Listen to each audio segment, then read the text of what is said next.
जितने भी stake holders हैं सब के अंदर ये इस चीज़ का इस्तराब पाया जाता है कि ये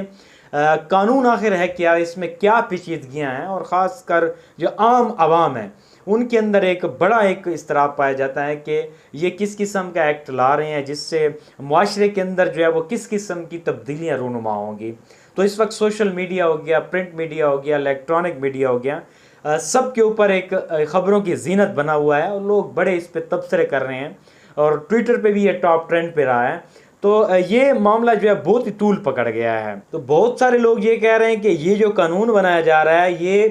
ख्वाजा सरा जो हैं उनके हुकूक का तहफ़्फ़ुज़ करेगा, और बहुत सारे लोग जो है जब इसकी तशरीह करते हैं तो उसमें ये साबित करते हैं कि ये जो कानून बनाया जा रहा है ये ख्वाजा सराओं के हुकूक जो है ये हज़फ करेगा और उनके जो हुकूक है उसका इस्तेसाल करेगा। मिसाल के तौर पर इस बिल की वजह से ख्वाजा सराओं की कम्युनिटी में